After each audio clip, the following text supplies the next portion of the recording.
I was asked to kind of start off with a bit more, to get us started with a bit of a bigger picture thing. Tom had already a lot of detail. I'm not going to show a lot of methods. I'm not going to show a lot of products and results. I'm trying to take, and it's almost a bit a step back. I'm trying to get a bit to this policy relevant data issue. So already picking that up somewhat. But also I put in the title. I mean, we operate this project, and we as a community, try this project. We operate in this technology, science, policy nexus, and there's been a lot of changes lately, or there are changes happening, and so I'm gonna focus on that a little bit as well. And just share some thoughts, some anecdotes. It's a nice thing about these keynotes. We can kind of talk about what you think is important. Good. So let's see. Next slide. The situation for the policy relevant data, I think it was mentioned by Tom. The situation is actually quite an interesting one. If you look what has been agreed on the European Commission level in terms of policies that require Earth observation data, that's actually quite a long list. It ranges from agricultural, is probably one of the most biggest users of Earth observation in the environmental domain, forestry, climate, soils, biodiversity, all the way to raw materials. A lot of things have been agreed as part of the Green Deal. A lot of them have part of the Green Deal that we've seen over the last years, and they all stimulate some form of sustainable, climate smart land management, land use, sustainable sourcing, and stuff like that. And they all, link to Earth observation as one important data source that can help these policies. So in terms of us wanting to provide policy relevant data, right? We have a long list of requirements now, much more precise than we had a few years ago. So if we want to say something relevant, somebody has to write it down first. What is actually that we need? And it's actually a nice sign for Europe that we are going to go for data-driven, information-driven environmental governance, right? We'll keep track of what we do, keep track of our policies, we keep track of what we had before, what we can measure as impact, and so on. And Copernicus becoming a key part of that.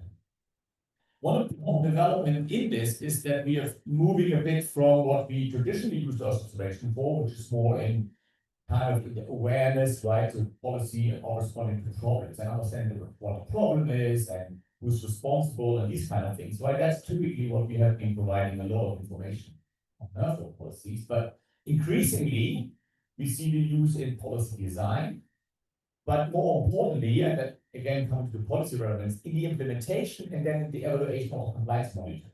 So Earth observation is moving off almost being a policy relevant to a mandatory or a mandated source that ensures compliance of the various actors involved. See, that's quite a shift in focus, and that also means we have to deal with different stakeholders, we have to deal with different users. I mean, a lot here is, let's say, global monitoring, European monitoring, understand the problem, what are the big picture things. Here, a lot of stuff is local and stakeholders still timely, actionable for whatever you want. And that's actually quite a change, and that's an important development that we are, as an Earth observation community, have to respond to. And of course, on top of that, we have all the opportunities about being fair and open. Earth observation is leading the way in fair and open environmental data. This is our stakeholder survey, that's part of work page 2. So if you look at the most important things, data is supposed to be online, open, transparent, right? It's the top things that our stakeholders wanted. And that's, I think, the main motivation for this project. We not only want to have the right information for the right purpose, but that also transparent and open, right? So this project is in the right place. They're doing the right things, and it's considering this. And then, of course, we have our use cases that actually try to do that, right? We have a long list of policies, we have a long list of stakeholders, we have an increasing list of requirements, and we're responding to that. We have various European, global, also local cases that we are doing. So the project is in the right place.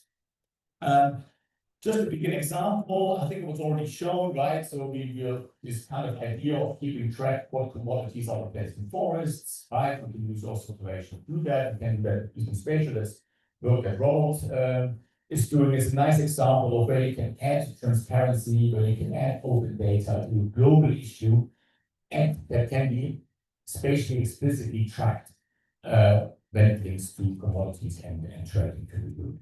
So I think that's a very nice example. I also like the example because it's for the Earth observation community, there was always this claim, you know, we can do that cover well because we see what the Earth is covered, but we can't do that use. And that's, I think, for me, an important step to go from that cover to the deeper because you can track commodities.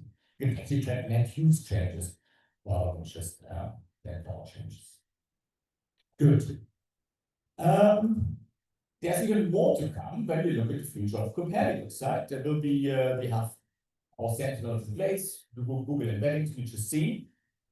We have, that's what we have at the moment, right? We have Sentinel 2, but we have things like Sentinel 2 next generation. We have giants of hyperspectral data, just looking at spectral dimension. There's even a bright future ahead of that.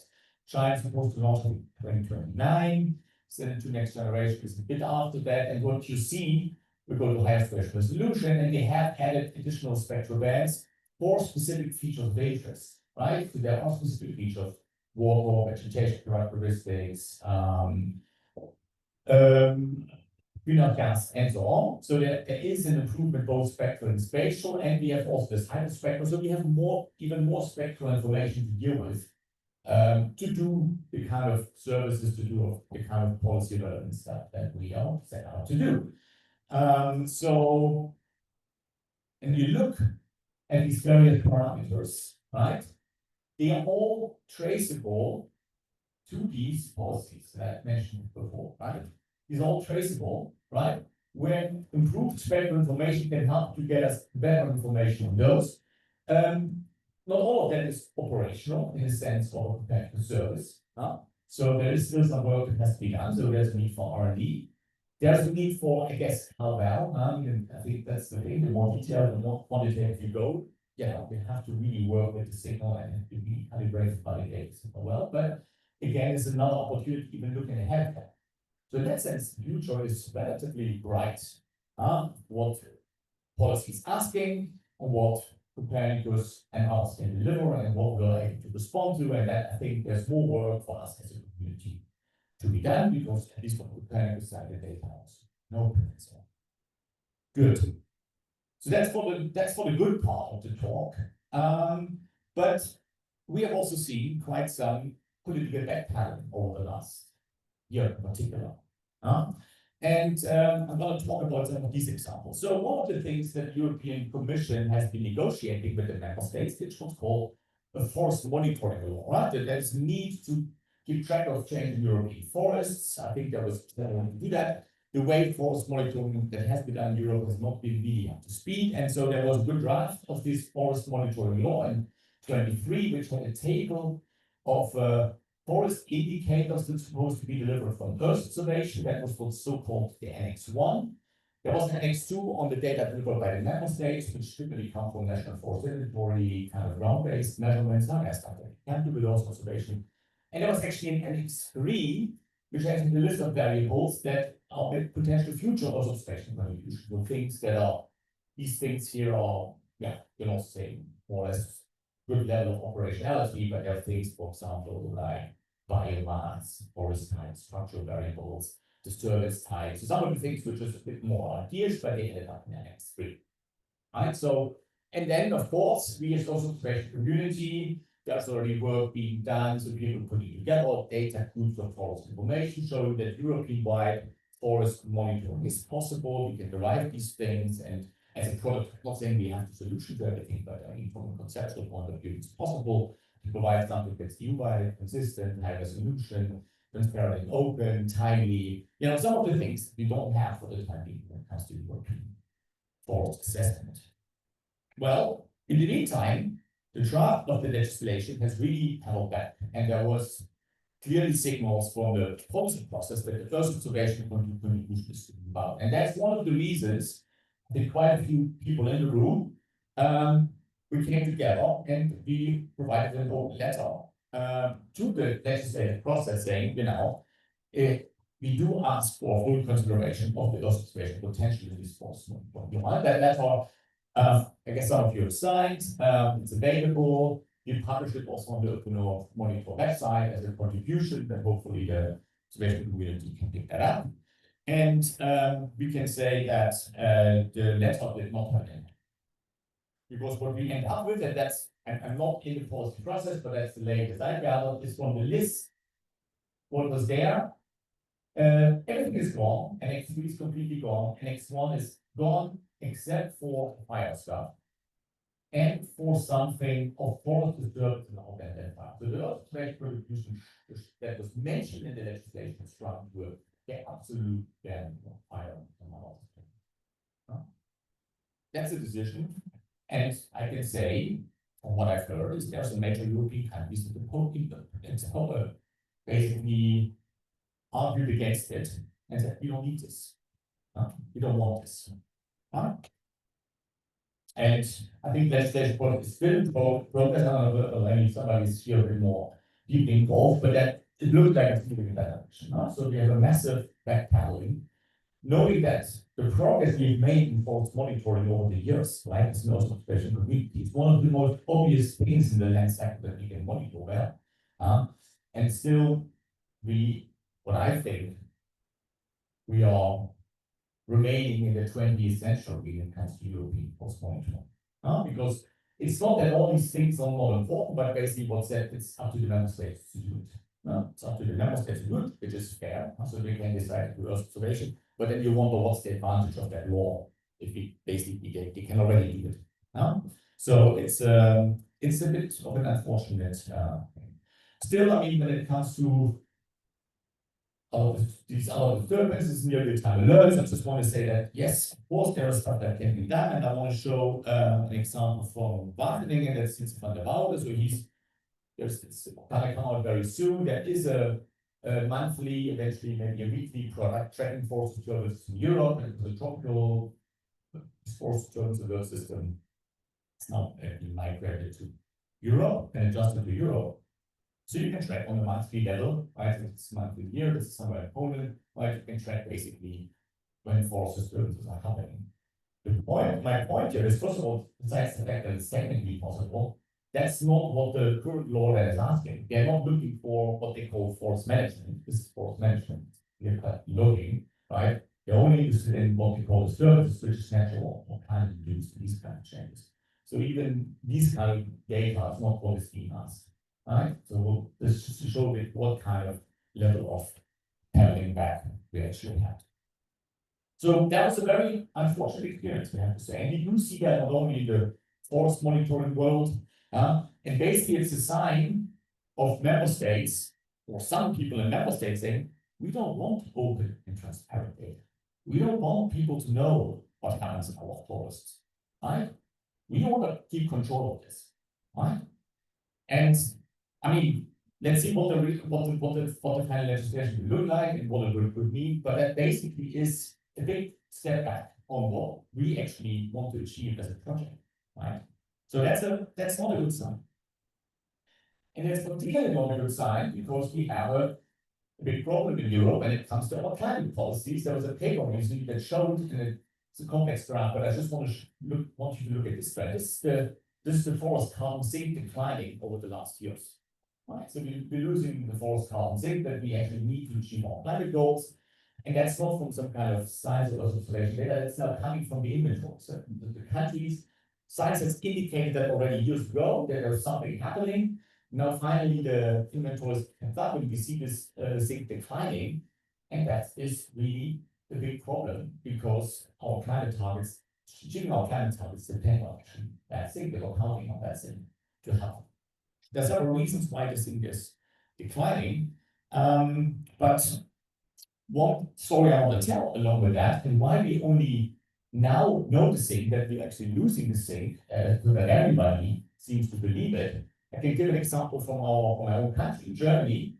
So Germany, earlier this year, started to report that the German forests have been a source of carbon starting in 2018, right?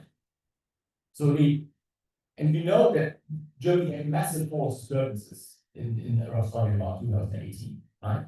But it took German inventory 7 years to figure out that already back in 2018, they actually had a source to say. So that's why, so the German monitoring and inventory system took 7 years. And now NFI cycle that was done in 2022 until the analysis is done to actually point at a problem that is fundamental to achieving our climate goals. Because Germany is a big part of that thing that we are using basically. Right? So you have data that are just monitoring processes that are just far too slow for the problem. Right? And at the same time, the clients decide we should not invest in better forest monitoring in Europe. I mean, it's schizophrenic that many times.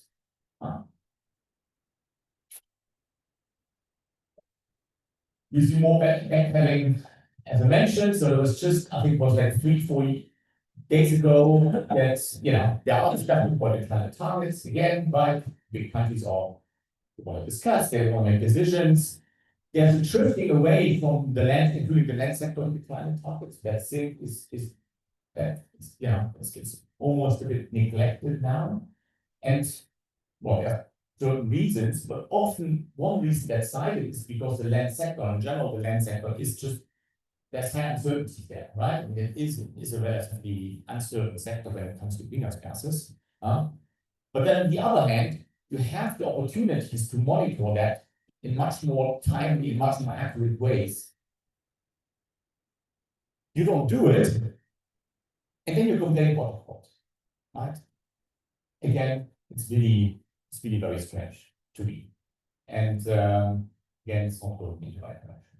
So then, is it like that we lose all European policy relevant and capabilities? Well, just a few weeks ago, I think in July, we agreed on a soil monitoring law. And the soil monitoring law has a good list of on-the-ground variables, a clear target, it has a very comprehensive role of observation, including companion goods. So all the things that we kind of had in the forest monitoring law, it's there. You have a soil monitoring law, and it's a good role of observation. So you wonder why we can agree on something on soils but not on forests. It's political, yes. Right? So this is the job of policy around the data. That's quite important. Good. Okay, so just a couple more minutes. So my next one is this increasing role of concentration for new policies is there, and a lot of Green Deal policies are still there. And I think if they remain, right, and they're not being pushed aside, which we do see some of that happening, we all should be very busy in trying to support those and the implementation of those with free, open, transparent data for the purpose. There's even more opportunities coming with next gen co-planners, to show spectral examples. So that backpedaling we see, but not everywhere. So we'll just have to watch out on that. But for example, on this forest perspective, that leaves a bit a blank space. So who's going to keep track of European forests in a systematic way? Right? Of course, there's the state of European forests, of course, the countries will report the data, kind of the way they're doing it already, right? With all the caveats. So what should be done and who's going to do it? Right? I mean, there is a gap there. Maybe done all right. But maybe the European science community and the illustration community should find a way to fill that gap. There's a gap. Good. I want to make one more point, more on the technology side, coming back to the analysis paper that Tom showed and Robert showed, because this paper for Africa was published in 2024 and was done with Planet data. Planet was kind of the key ingredient of this analysis. And we used, there was a deal with the Norwegian government. They paid, quite a big deal with Planet to provide this free and open data for the tropics. And that came with the license agreement. And of course, the license agreements will have to focus on forests. It was supposed to be forest monitoring. And tracking land uses and commodities following deforestation wasn't the edge of that licensing agreement. So at the end, we couldn't reach an agreement with Planet to say this data generated from Planet could be made open because it was, depending on interpretation, was not covered by the licensing agreement, which then of course we have to you have to respect, so that's why the data were not open. But of course, for a free and open project, right, you have a free and open and transparent way forward, that's not a good thing. So at the end, the analysis had to be redone with sentinel data, and then luckily, I think the quality was quite equal and stuff like that, so that was not good. Then everybody looking into topics, we really liked this planet data, the high resolution data. It was a time series, it was well processed, but it was good data, it's nice data. But in some way it stopped, because the agreement stopped, and the Norwegian government was interested to enter a new agreement to keep the data and actually continue with the data. But now there's a lawsuit, right? So they don't agree on something, and it's in court, and the data are gone, right? So we're waiting, right? So that's not the greatest experience, I have to say. I mean, I'm not judging this. I know there are private sector actors, and of course, you cannot expect that everything is free and open, but I think we have found also in the project some good ways also for private sector engagement, also in open and fair processes in the Earth observation world. I think that's also an important outcome that maybe we should synthesize a bit more, that it is possible to have a business model that also provides. We have basis for that project, I think. Good. So then my last slide. Looking ahead, we have more actors and different claims on it. So we do see moving from green teal towards things like competitiveness, security, resources, situational awareness. I mean, there's all these kind of new languages coming up, also the orchestration side, which is changing things somewhat. There's of course new space. And of course, there's a lot of interest in Europe to build more new space capabilities. New space is technologically is a step forward. From a practical point of view, it can also mean, can complicate things, because just having some satellites in space doesn't mean you can deliver on what is being asked by policy. Yeah? So this kind of focus on long-term mechanicals and having consistent long time series, you can basically track trends over time. And that's often the interest of policies. You want to see before and after, so you want to track these things. It's very important. And in this discussion, we should also not forget that this open data policy of Copernicus is not a given. There are people who think that Copernicus should not be open anymore, right? And stuff like that, right? So that is something, and we take it for granted now, but there might be a situation where we have to even stand up more and say, look, this is not what we want. We do embrace fair and open environmental monitoring, and we need the data for it to do. So with politics moving in a certain way, I think being scientifically rigorous, focusing on scientific objectives, including defending the Green Deal where it seems needed, I think is going to be much more important on the agenda than we have seen. And just because policy or some parts of policy or politics or society maybe perhaps think that some problems are not so important doesn't mean they're going away.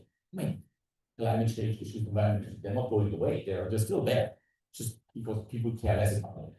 And I'll leave you with one study that I think was published 2 days ago.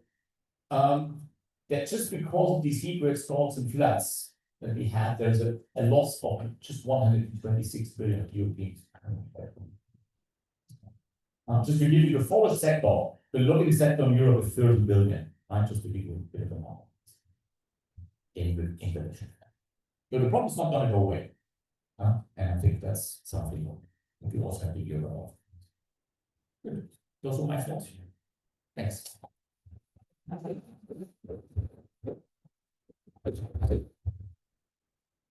Thank you, Martin. So we have some time for questions, and we will go with the microphone around. And so please remember these numbers. The 30 billion versus 130 billion. It's really tragic, like when you think about it. Johannes, please.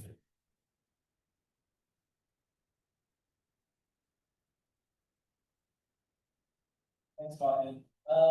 I have a question on what will then be the role and the development be for the Hero Forest Observatory GRC, and all these things go away? Or is it more than that they may keep all the tropical work going as the both really are?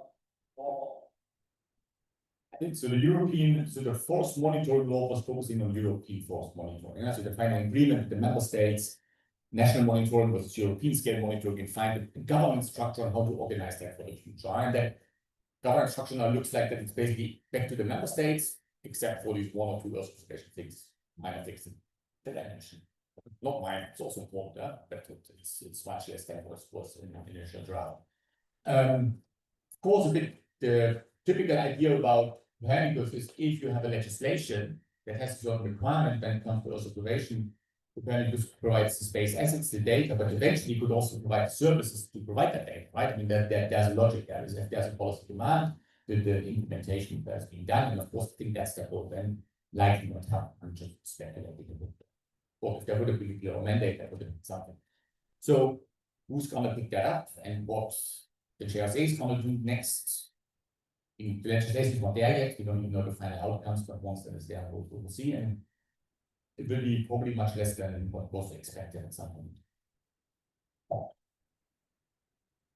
Thanks, Martin. I actually have a very similar thought to Johannes, and I was wondering whether you think there's a way that the commission could still, despite the level of studies, is there a room actually to have something open, it's on Copernicus, that there's some responsibility of showing the citizen what the actual things are, despite the background from the member states? Do you think that's a way forward, or are we going into a clash between, aeroskeptics and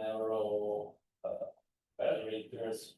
Yeah. What's your thought? Or is it because when you're saying that means who is going to pick it up, and you mentioned the scientific community, and the scientific community is not the best place to have a long-term and operational, and won't depend on, projects, do this for a couple of years and then it stops. So it's not there. So what's your thoughts on that? So I mean, in general, what I see, and that's I think where the decision of the member states is very short-sighted. I mean, it would have been an opportunity to take control of this too, huh? It's from their side, huh? Because I mean, it's a technology, it's there, it's being done already to some extent. I mean, it's there. So you have your stake by producing your own things, right? And get the information out of it. Now you leave it in the open, so everybody can feel invited, right? And yeah, how to get that organized in Europe? I say a bit. I mean, so if there is not really a policy mandate, the question is always what is the commission allowed to do without having a mandate, right? Of course, there can always be maybe a scientific argument. There might be other policies that are in place that also require some of that information, right? Where you can see a bit, look, you can be a bit of a factor. In Copernicus service, you can always think, are there users at the end that would require that information still, that maybe have to find some requirements on, although it's not enshrined in policy or something like that. So, I mean, these are all pathways that one could think about, but they have to be worked out, and they're definitely not going to be as stringent. I think, I mean, particularly it's open and fair and stuff in absence of a policy. I still think the Earth observation community in Europe has to kind of take some kind of role in this. At the moment, it's not very organized, let's be honest also. Well, I mean, there's a couple of EU projects happening. I mean, there are partnerships, things, but maybe we need to come together and work more as a community. Okay. If there's no more questions, I just want to say that this project, Open Monitor, will prepare a policy brief. And this is exactly the topic. We're not going to get into politics. Let's also talk honestly, we're not politicians. But we do see that, there's opportunity, and this is like this Copernicus is a lighthouse, really. It's amazing project. Actually, now most of Earth observation, open Earth observation data, it is due to the Sentinel satellite. So as you can see, also Google, most of the data they use is Sentinel. So Europe is now a lighthouse of the whole world. And also how we do things in Europe will also determine how the things will be done in other continents, other countries, which are even much bigger than Europe, right?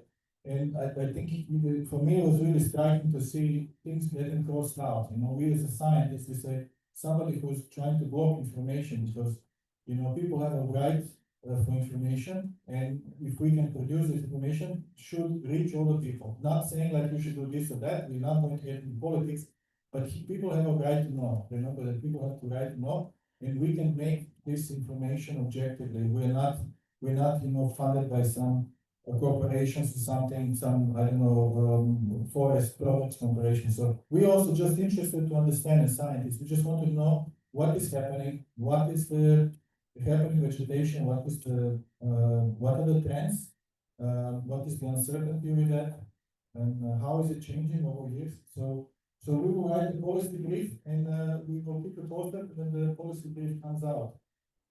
Johannes, please, just the last remark. Just very quickly, because I mean also the European framework is responding to these laws, and if these laws these kind of projects we have seen in the last 10 years to improve our capabilities to monitor forests, including this project, they will not be there anymore because there is no need from the policy side. So the funding frameworks, they will have to respond to it. They will go in a different direction, more to soil and other things. So how do we, see that? Yeah, like we don't want to shoot ourselves in the foot, that's what you're saying. No, but I mean, that will be the reality that these kind of projects we have seen over the last 5 years, some of them Martin has mentioned, forest monitoring, we will not see those calls in the future because there is no demand from the policy side. So that's how it works. So how do we ensure as a community that we can advance these capabilities? What you've just said, if the EU doesn't do it and we don't have funding to do it, who does it?